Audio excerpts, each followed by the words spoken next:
नमस्कार। आकाशवाणी जयपुर अजमेर से प्रस्तुत हैं प्रादेशिक समाचार।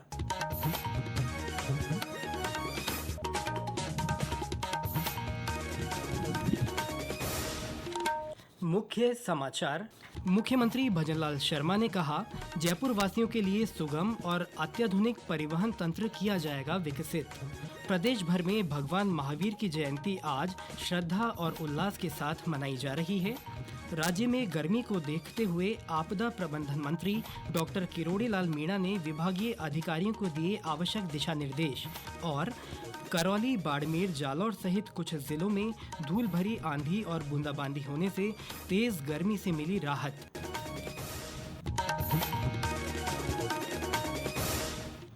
समाचारों के साथ मैं सिद्धार्थ जैन। और अब समाचार विस्तार से।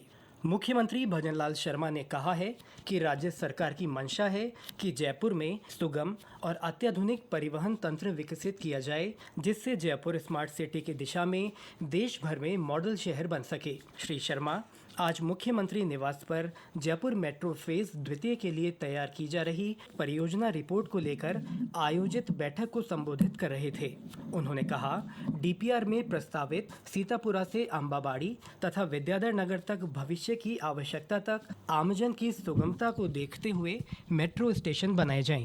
श्री शर्मा ने कहा कि जयपुर एक ऐतिहासिक और तेजी से बढ़ता शहर है और मेट्रो का विस्तार यहाँ की बढ़ती आबादी और यातायात दबाव को संतुलित करने में अहम भूमिका निभाएगा। उन्होंने प्रोजेक्ट में खर्चे और लागत का समुचित आंकलन करने पर भी जोर दिया, जिससे वित्तीय संसाधनों का सदुपयोग होने के साथ आमजन के लिए बेहतर परिवहन सुविधा मुहैया करवाई जा सके। उन्होंने कहा कि मेट्रो स्टेशन ऐसे स्थानों पर बनाए जाएं जो आम लोगों की पहुंच में हो और रेलवे स्टेशन तथा एयरपोर्ट के नजदीक हों। लोकसभा अध्यक्ष ओम बिरला ने हिंदी और संस्कृत सहित अन्य भारतीय भाषाओं में उज़्बेकिस्तान के विद्वानों की गहरी रुचि की सराहना की है। श्री बिरला ने कहा कि उज़्बेकिस्तान विद्वानों और विद्यार्थियों ने अपने शिक्षण और शोध कार्यों के जरिए भारत और उज़्बेकिस्तान के ऐतिहासिक संबंधों को और अधिक मजबूत किया है। 21वीं सदी को गढ़ने में भारत की महत्वपूर्ण भूमिका का उल्लेख करते हुए श्री बिरला ने इस बात पर प्रकाश डाला कि उज़्बेकिस्तान जैसे मित्र देशों के साथ सामूहिक विकास और सहयोग की अपार संभावनाएं हैं। गौरतलब है कि 150वीं अंतर संसदीय संघ सभा में भाग लेने के लिए श्री बिरला इन दिनों उज़्बेकिस्तान यात्रा पर हैं। लोकसभा अध्यक्ष ने उज़्बेकिस्तान गणराज्य की ओली मजलिस के लेजिस्लेटिव चैम्बर के स्पीकर नूरदिनजन इस्माइलोव के साथ द्विपक्षीय वार्ता की। जैन धर्म के 24वें तीर्थंकर भगवान महावीर की जयंती आज श्रद्धा और उल्लास के साथ मनाई जा रही है। इस अवसर पर जैन मंदिरों में विशेष आयोजन रखे गए हैं। प्रभात फेरियां निकालकर भगवान का अभिषेक किया जा रहा है।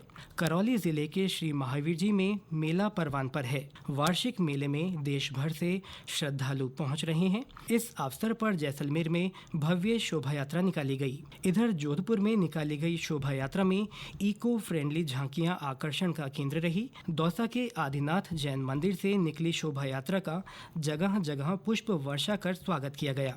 करौली जिले के प्रसिद्ध श्री महावीर जी में विभिन्न कार्यक्रम आयोजित किए जा रहे हैं। और ब्यौरा हमारे संवाददाता से। अहिंसा नगरी श्री महावीर जी के वार्षिक मेले में आज भगवान महावीर जयंती का आयोजन हर्षोल्लास और धार्मिक श्रद्धा के साथ किया गया। प्रातः श्री महावीर जी मंदिर के कटला प्रांगण से प्रभात फेरी निकाली गई। इसके बाद मंदिर में झंडारोहण किया गया। इस मौके पर धार्मिक और सामाजिक कार्यक्रमों के आयोजनों के अलावा जल यात्रा निकाली गई। वहीं स्कूली बच्चों को मोदक वितरित किए गए। अस्पताल में मरीजों और हिंडौन जेल में बंदियों को फल बांटे गए। श्री वीर संगीत मंडल जयपुर के सहयोग से सामूहिक पूजन किया गया। दोपहर में कलश अभिषेक के बाद प्रदर्शनी भी लगाई गई।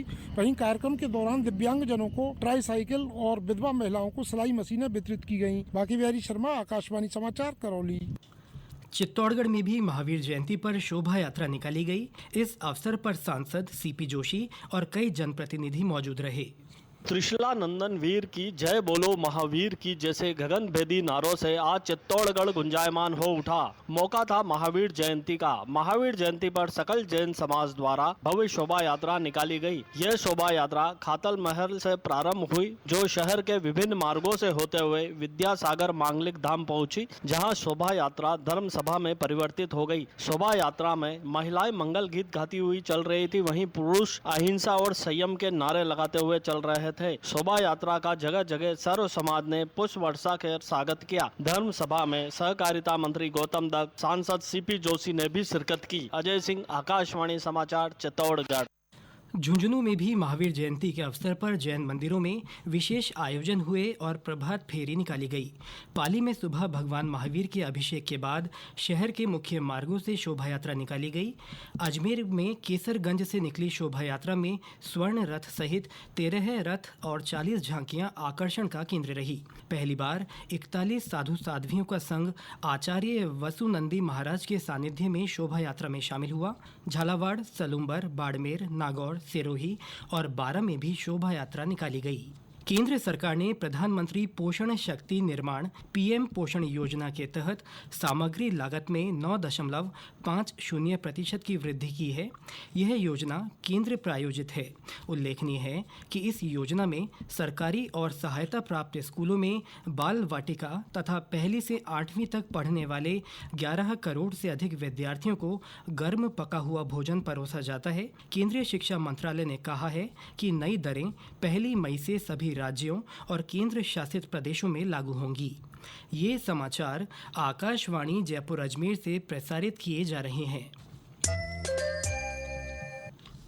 प्रदेश में गर्मी बढ़ने के साथ ही लू, तापघात और मौसमी बीमारियों से बचाव को लेकर सरकार ने तैयारियां तेज कर दी हैं। आपदा प्रबंधन मंत्री डॉक्टर किरोड़ीलाल मीणा ने विभागीय अधिकारियों की समीक्षा बैठक लेकर आवश्यक दिशा निर्देश दिए हैं। उन्होंने राज्य में बढ़ती गर्मी, संभावित हीट वेव और अन्य मौसमी आपदाओं से निपटने के लिए की जा रही तैयारियों का जायजा लिया। इस दौरान डॉक्टर मीणा ने वीसी के माध्यम से विभिन्न जिलों के जिला कलेक्टरों से की जा रही तैयारियों की जानकारी ली और आवश्यक संसाधनों के साथ सतर्क रहने को कहा। वहीं बालोतरा जिले में तापघात मरीजों के उपचार की व्यवस्थाओं को जांचने के लिए चिकित्सा विभाग ने आज मॉक ड्रिल किया। तेज गर्मी के मौसम को देखते हुए प्रदेश में महात्मा गांधी नरेगा श्रमिकों का समय जिला कलेक्टर और जिला कार्यक्रम समन्वयक अधिकारी निर्धारित कर सकेंगे। ग्रामीण विकास विभाग की अतिरिक्त मुख्य सचिव श्रेया गुहा ने बताया कि नरेगा में श्रमिकों के लिए 8 घंटे की कार्य अवधि निर्धारित है। इसमें 1 घंटे का विश्राम भी शामिल है। उन्होंने बताया कि संबंधित अधिकारी स्थानीय परिस्थितियों को देखते हुए अपने स्तर पर कार्य समय निर्धारित कर सकेंगे। और अब मौसम।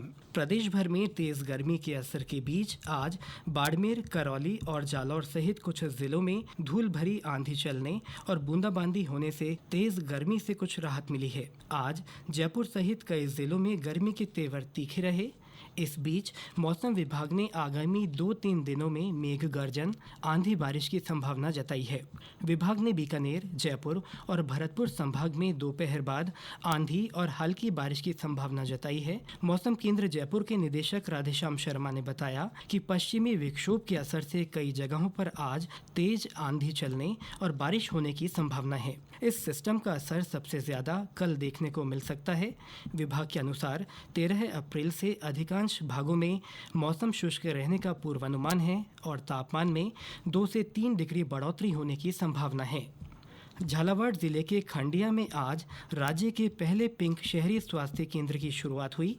केंद्र का उद्घाटन पूर्व मुख्यमंत्री वसुंधरा राजे और झालावाड़ बारा सांसद दुष्यंत सिंह ने किया।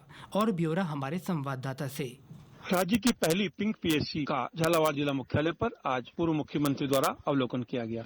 इस पिंक पीएचसी पर संपूर्ण स्टाफ महिला कार्मिकों का नियुक्त किया गया है। साथ ही यहाँ के फर्नीचर, पर्दे, परामर्श स्लिप, पेन सहित अन्य चिकित्सकीय संसाधन भी पिंक कलर में है। यहाँ महिला पुरुष दोनों का इलाज किया जाएगा। इस दौरान महिला लाभार्थियों को आयुष्मान कार्ड एवं माँ वाउचर योजना के तहत सोनोग्राफी के कूपन भी आज वितरित किए गए। अरुण कुमार शौरी, आकाशवाणी समाचार, झालावाड़।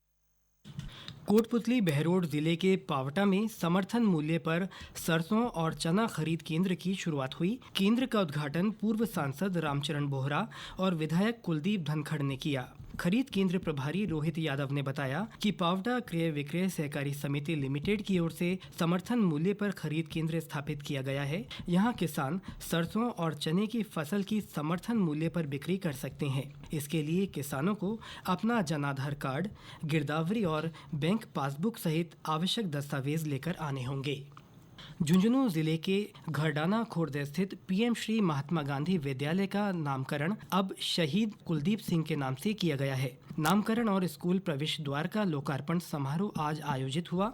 समारोह के मुख्य अतिथि युवा और खेल मामलात मंत्री कर्नल राज्यवर्धन सिंह राठौड़ थे। कार्यक्रम की अध्यक्षता पूर्व सांसद संतोष अहलावत ने की। इस अवसर पर विधायक राजेंद्र भांबू सहित कई जनप्रतिनिधि मौजूद रहे। समारोह में शहीद परिवार का सम्मान किया गया। इस अवसर पर खेल मंत्री ने स्कूल के खेल मैदान को स्टेडियम के रूप में विकसित करने के लिए 1 करोड़ रुपए मंजूर किए जाने की घोषणा की। उन्होंने शहीद कुलदीप सिंह के परिवार के राष्ट्र सेवा में योगदान की सराहना की।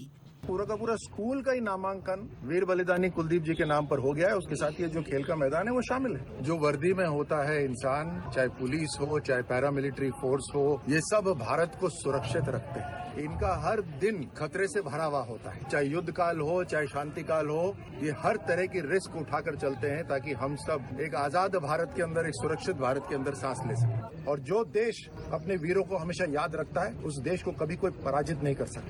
दौसा, बारां और राजसमंद जिले आज अपना स्थापना दिवस मना रहे हैं। इस अवसर पर मुख्यमंत्री भजनलाल शर्मा ने तीनों जिलों के निवासियों को शुभकामनाएं दी हैं। और अंत में मुख्य समाचार एक बार फिर। मुख्यमंत्री भजनलाल शर्मा ने कहा, जयपुर वासियों के लिए सुगम और अत्याधुनिक परिवहन तंत्र किया जाएगा विकसित। प्रदेश भर में भगवान महावीर की जयंती आज श्रद्धा और उल्लास के साथ मनाई जा रही है। राज्य में गर्मी को देखते हुए आपदा प्रबंधन मंत्री डॉक्टर किरोड़ी लाल मीणा ने विभागीय अधिकारियों को दिए आवश्यक दिशा निर्देश।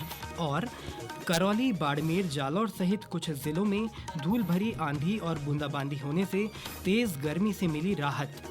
इसके साथ ही प्रादेशिक समाचार बुलेटिन समाप्त हुआ। नमस्कार।